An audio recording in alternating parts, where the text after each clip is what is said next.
To protest means to show opposition against an action we do not agree with. This is by no means a license to be a nuisance to the society. Good day, prestigious panel of judges, most accurate timekeeper, and of course my esteemed audience. My name is Olarenwaju Hameed, and today I hope to convince you that protest should not inconvenience the general public with following points I have prepared. Firstly, protests stop emergency services from reaching areas of crisis when protesters decide to block access ways, which obviously could lead to the loss of lives. Secondly, repeating points to somebody who does not agree with you will not change their opinion of the matter at hand. So protesters inconveniencing the public will not help them in their mission or their final campaign purposes. Another good point to note is that when protesters gather on streets to rally against things that they do not agree with, they may end up causing noise pollution, which causes stress to nearby residents or people who are walking past, which could end up giving them medical conditions such as anxiety and depression. Another good point to note is that protesters might end up clashing with with the annoyed public because they do not agree with them, and now they are inconveniencing their lives, which sometimes could lead to violence, and that violence could be bloody. Another point to remember is that when protesters come and go, they not only sometimes make noise pollution, they might make actual pollution, which leads to wreckage of environment and sometimes pollution, which causes health hazards and safety hazards.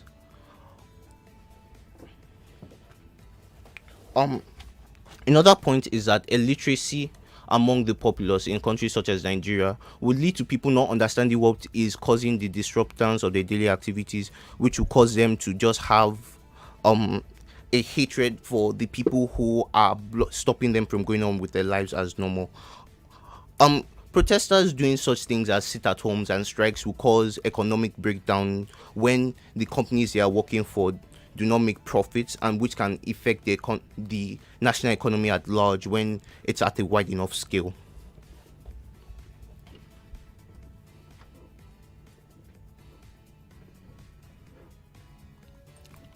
With the points I presented today, I hope I've been able to convince those of you listening, even my opponent, the timekeeper, and my host, that protests should not inconvenience the general public. Thank you. Thank you very much. Thank you. Okay. Good job. Well done. Lego, if you just tuned in, you're listening to I Beg to Differ tournament. This is round 2, match 2 of the quarterfinals. And of course, we have Tanvita Koushik in the studio with us. We also have Hameed Olarenwaju in the studio with us. That's the voice of the young man you just heard. He's 15 years old. He's an SS2 student at Rainbow College Day School. Now let's move to our opposer, Tanvita. Your time starts now. Thank you so much. Speak up. Enough is enough. Give me blood and I shall give you freedom. These were the slogans of people who pointed out mistakes and noticed problems that the rest of us were too scared to notice.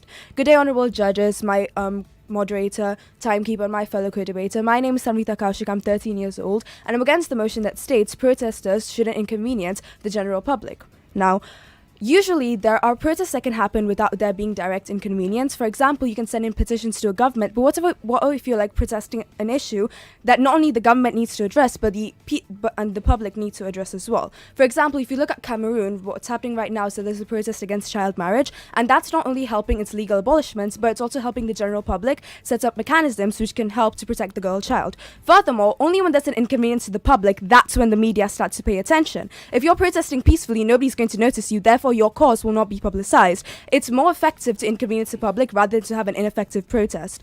Furthermore, people start to pay attention when you disrupt their daily life. For example, if you look at the doctor strike that happened recently in Lagos, you notice that people stopped their daily lives and they started supporting the cause of the doctors because it interrupted their daily lives. Now look at the Astroworld concert, the Travis Scott concert. 8 people died and there were protests all across America. That's why concert organizers are now looking at ways to make concerts safer because people are protesting and causing disruptions.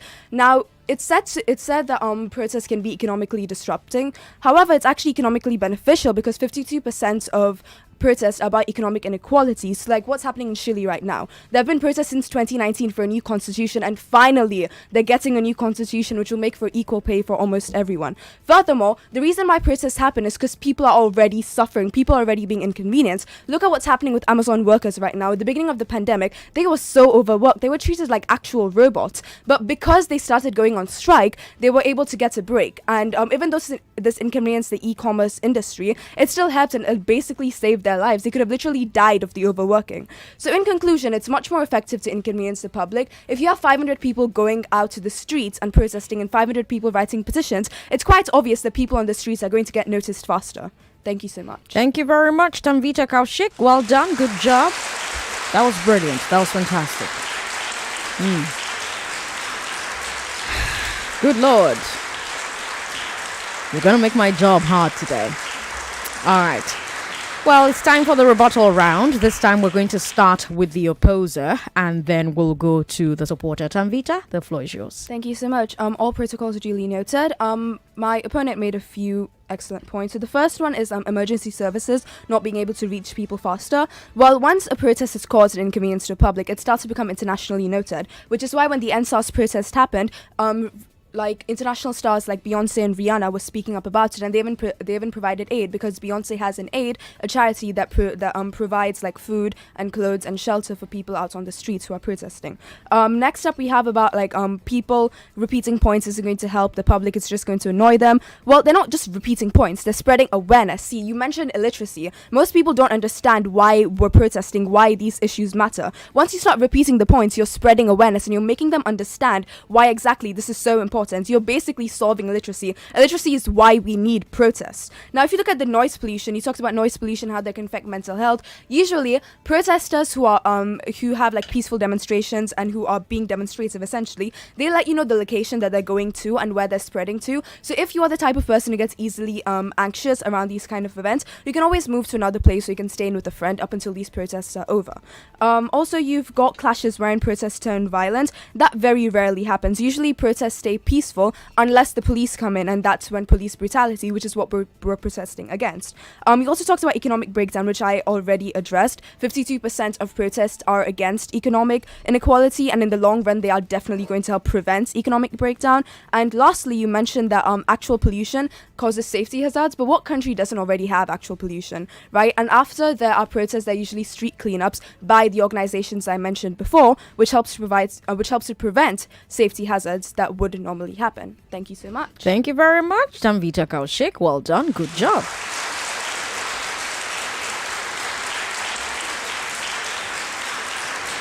And all of that in less than 2 minutes. Okay. Now let's come to Hameed Olarenwaju. Your time starts now. I'm looking at the fact that my opponent has made this a very difficult rebuttal round. I would still like to try and give clarifications to some of the points she said. She happened to mention that the public needs to protest for them to be recognized, for their message to be recognized. If people do not agree with you, coming out and standing in their faces will not change that. People's ideals are usually set in stone, and usually nothing can change that. Media paying attention. Well, sometimes it's the media paying the wrong kind of attention. The media may distract from the bigger issue, all in the name of making a few quick bucks off the back of the hardworking protesters. Furthermore, she mentioned that it is the most effective way of people or protesters getting stuff done, but it's actually not, because of things such as civil disobedience. In Mahatma Gandhi's time, he took people down to the seaside for them to mine salt in person, because the British put down a law stating that it should be illegal in India at the time. But it didn't make sense, so he went peacefully broke the law to show and expose that this is corruption done by the British to stop our economy from progressing. Then she mentioned the fact that most countries already have actual pollution. Yes, but adding to making a gash bigger, making a wound bigger, doesn't solve the issue at hand. The actual pollution, we should already be trying to solve that, but now you're telling me that adding more pollution is okay. Then street cleaning. These are people who get paid for the job they do per year or per time spent, not the actual amount of work spent, not the amount of cleaning they actually ended up doing. So having to come in the morning and clean up places, and then protesters come and dirty the places again, then going back to clean it up, it's a hassle for them. They don't need that kind of stress in their lives. Also, emergency services being stopped. Sometimes when police may peacefully try to come through to get to another scenario happening somewhere else, not necessarily the protest. But because people already have it in mind that, oh, the police are bad, they're coming here to disrupt our protest, they will start the issue, and then the police end up getting blamed for things they were not originally a part of. Also, in the case of illiteracy, illiterate people getting exposed to ideas said by people who adopt these ideas without any thought for their own personal opinions. It's not a case. Illiterate people will grab these opinions without taking into consideration that, oh, these may not be the best opinions, or I have my own special viewpoint. Thank you. Thank you very much for your time, Hameed Olarenwaju. Hameed Olarenwaju there, making rebuttals to the points that Tanvita Koushik raised earlier on. Well done, Hameed, and well done, Tanvita. You've both done very well.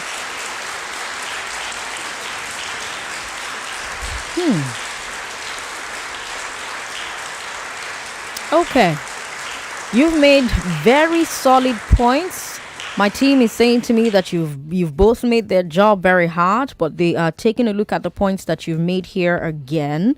Personally, I really like the points that Hameed made about stopping emergency services, and I also like the point that Tanvita made during her presentation, where she talked about, well, issues that require public attention must cause inconvenience, and I specifically like how she talked about all real life situations where people are currently protesting one form of injustice or the other. So I love the examples from Cameroon, love the examples from America with the concerts, love the NSAS example, that was very good.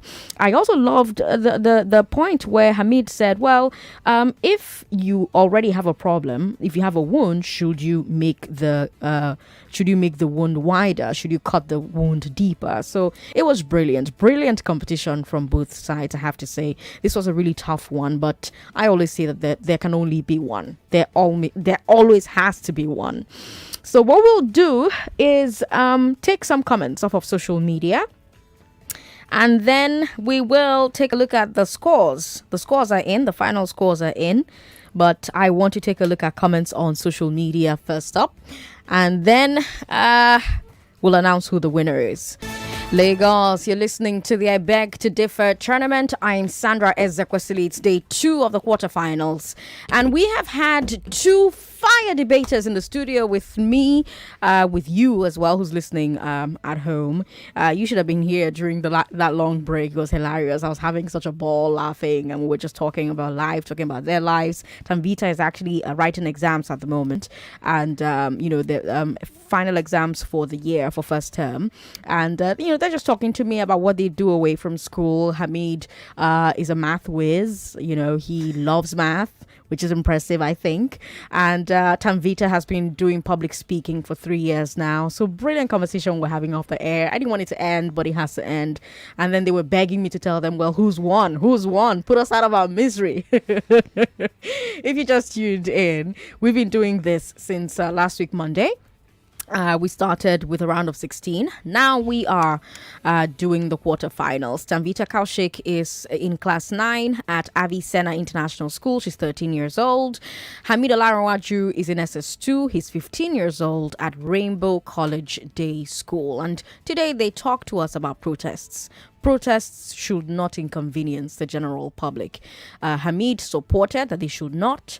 Tanvita opposed that they should, and it was brilliant. Now we judged them based on clarity of thought and eloquence of presentation, number, quality, and originality of unique points made.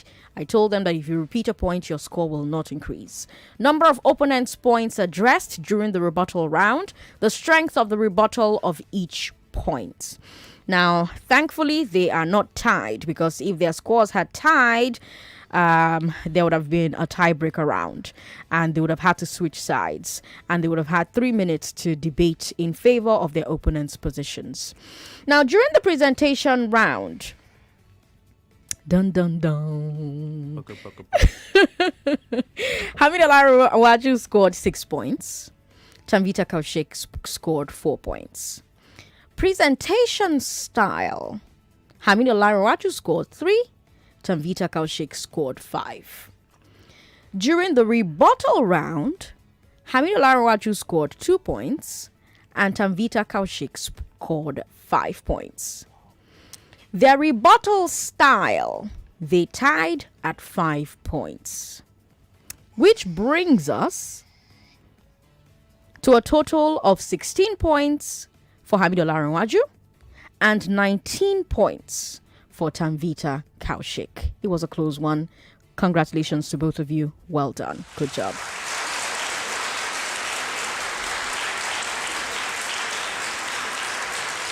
Congratulations and well done, Tanvita. You just qualified for the semi-finals next week. By Thursday, we're going to let you know who you match up against. We'll let you know what time and what topic. And Hameed, thank you for making my job difficult. Thank you for taking part. We're going to do this again sometime soon. You're young enough to participate again, and would really love to see you do it next year. And I would really hope that she's not here. Well, she's 13, so, we'll see how it goes. Fingers crossed, right? She forgets. She forgets, right? Okay. Well, thank you so much to both of you, and well done. Congratulations to both of you. Thank you so much for bringing fire. Thanks for bringing your A game. This was great. This was fantastic.